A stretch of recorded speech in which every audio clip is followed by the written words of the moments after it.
It was Emeka's first day at Kensarawiwa Polytechnic, Bori. The air buzzed with excitement and nervous energy as freshers wandered the campus, eager-eyed and full of dreams. Emeka, a bright and ambitious 19-year-old from the quiet town of Omoku, stood out with his neat appearance and shy smile. His mother had sold off part of their farmland and taken a cooperative loan just to make his admission possible. Her words echoed in his mind as he walked into the registration hall. "Remember who you are. Education is our weapon." Emeka was placed in the Department of Electrical Engineering. From the first week, he was recognized for his sharp intellect and respectful manner. His lecturers noticed him. Fellow students leaned on him during assignments. He formed a bond with his roommate, Tant, a reserved yet kind boy from Bani. They often sat under a mango tree near the library discussing their aspirations. But Bori was a different world. It was not just about academics. There were undercurrents of power, secret alliances, and hidden dangers. Emeka began to notice certain students with air of untouchability. They walked in groups, moved at odd hours, and were whispered about in the hostels. Emeka, despite his humble background, began to yearn for that kind of influence. It started at a freshers' party in the Student Union building. Music blared, drinks flowed, and people danced wildly. Emeka, usually reserved, was coaxed into attending by a coursemate. That's where he met Os. Os was charismatic, with expensive taste and a fearless demeanor. Everyone respected him. Some feared him.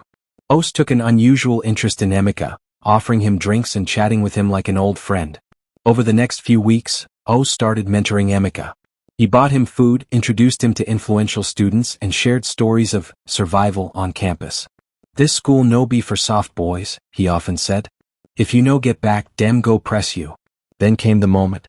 One night, Os invited Emeka to a gathering. He didn't say much, just that it was a chance to join the real men. Emeka's curiosity and desire to belong outweighed his caution. He followed Os into the bush behind the school that night. What followed was a brutal initiation that stripped him of his innocence. He was beaten, scarred, and sworn to secrecy. When he stumbled back into his room the next morning, Tant was horrified.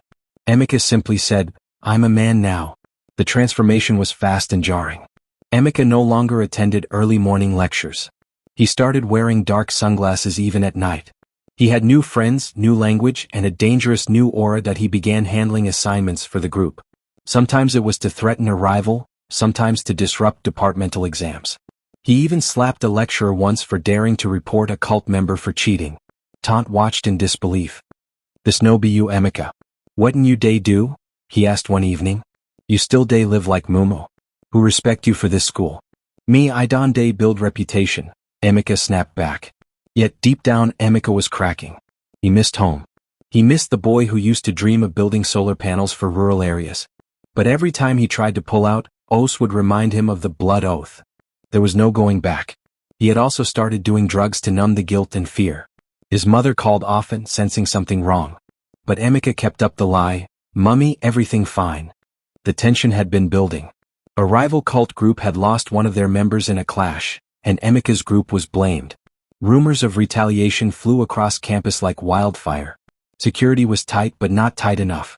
One night around 2 a.m. chaos erupted. Gunshots cracked through the air. Screams followed. Hostels were invaded. Students fled into the bush. Emeka was ambushed near the engineering block. He tried to run but his enemies caught him. A fierce machete fight broke out. He was outnumbered. Tant, hiding behind a wall, saw Emeka fall after being shot twice. He wanted to scream to help, but fear pinned him down. By the time the sun rose, Emeka's body lay lifeless under the same mango tree where he used to dream. His blood had soaked the roots of his dreams. The school declared an emergency break. Lectures were suspended. Police began investigations. When Emeka's mother arrived and saw his body, she collapsed. The funeral was quiet. Few students attended out of fear. But Tant was there. He stood silently, holding a framed copy of a poem Emeka had written during his first semester. "In wires and wind I see a future bright. Lighting up lives beyond the night. Let my hands build, not destroy. Let my voice be peace, not a decoy." It was a tragic reminder of the boy Emeka once was. Tant went on to form an anti-cultism initiative on campus. He named it the New Light in honor of Emeka. He held seminars in secondary schools, using Emeka's story to warn others. "One choice can end 1,000 dreams," he often said. And so, Emeka's blood on the matriculation gown became a symbol, a warning, a lesson, and a call for change. Thank you for watching. Make sure you like and subscribe. Don't forget to turn on your notification bell for newly created content.